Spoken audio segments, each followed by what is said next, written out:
দিয়ে, ওর কুরবানি দিয়ে লাভ আছে? নামাজেই পড়ে না। কারণ আল্লাহ বলে দুনিয়ার মধ্যে সবচাইতে বড় ইবাদত হলো, ইবাদতের মা হলো নামাজ। জোরে কোন সুবহানাল্লাহ।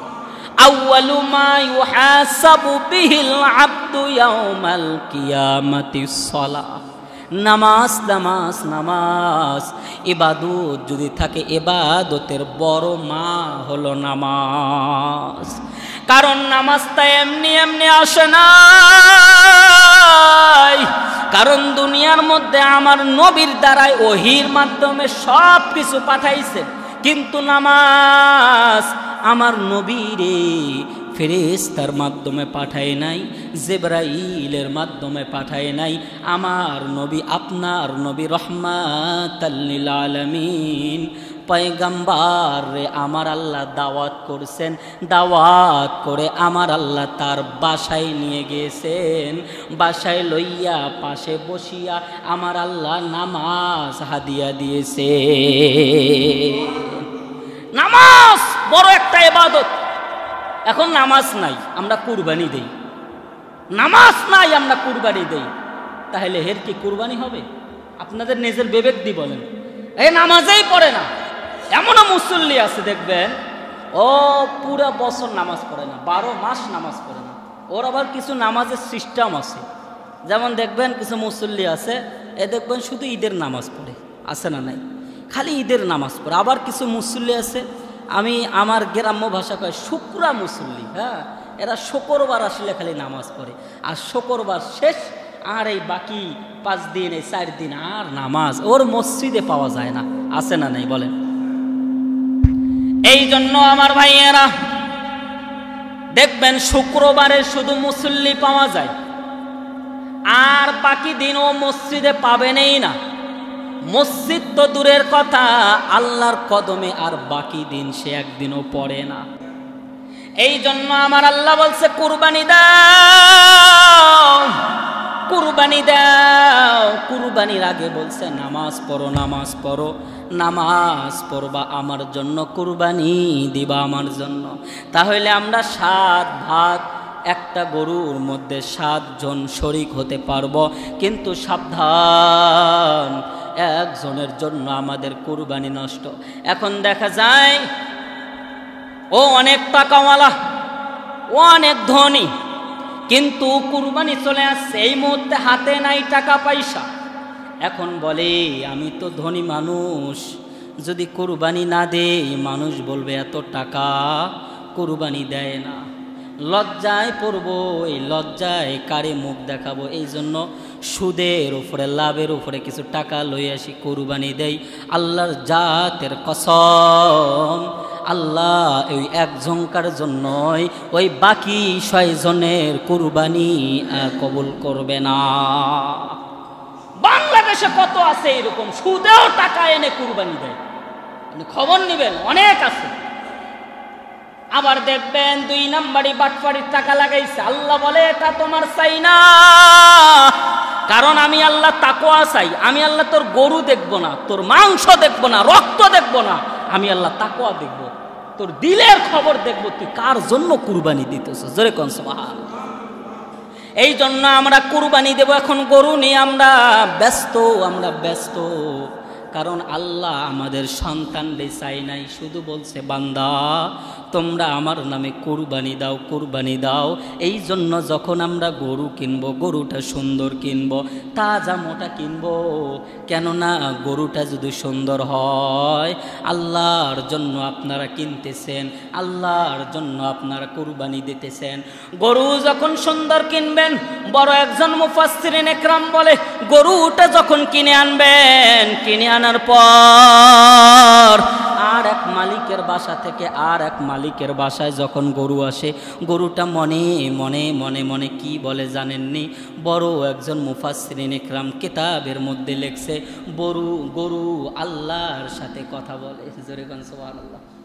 গরু যখন আপনার বাসার মধ্যে কুরবানির জন্য কিনে আনবেন, আপনারা দেখবেন, আপনারা যদি গরু এখনো কিনে থাকেন বা এখন নাই কেনেন, কিনবেন, কিনার পরে এটা আপনারা দেখবেন, এটা আপনারা নিজেই একটু চিন্তা করে একটু রিসার্চ করে দেখবেন।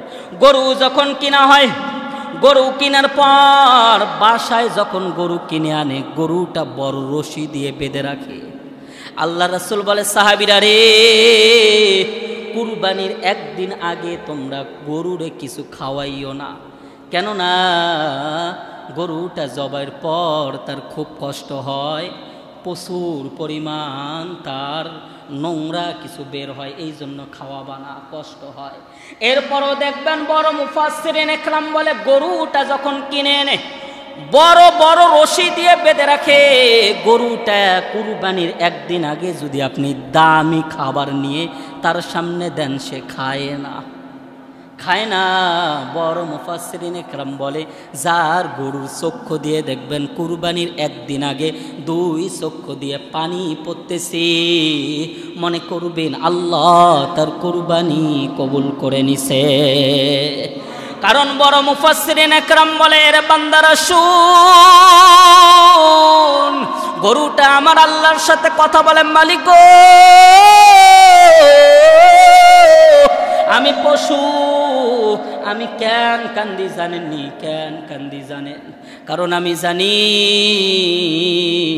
আপনার একজন পয়গাম্বর ছিল, আপনার একজন পয়গাম্বর ছিল, জাতির পিতা ইব্রাহিম তার সন্তানরে কুরবানি দিছে, আর আপনি আপনার বান্দা বান্দিরে গরু কুরবানি দিতে বলছেন, উট কুরবানি দিতে বলছেন, পশু কুরবানি দিতে বলছেন। আপনার বান্দারা আমারে কুরবানি দেওয়ার জন্য আসছে। আমি খবর নিয়ে দেখছি গো মালিক, 7 জন আমারে কুরবানি দিবে গো। আগামীকাল ঈদের নামাজ পড়িয়া 7 জন শরীক হয়েছি, 7 জন আমারে কিনে আনছে কুরবানি দেওয়ার জন্য।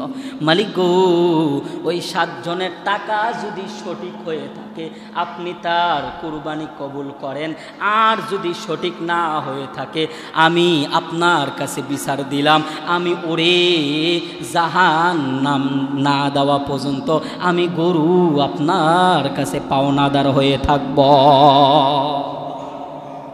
আশ্চর্য ধরনের কথা, গরু কিয়ামতের দিন উঠবে, কিয়ামতের দিন।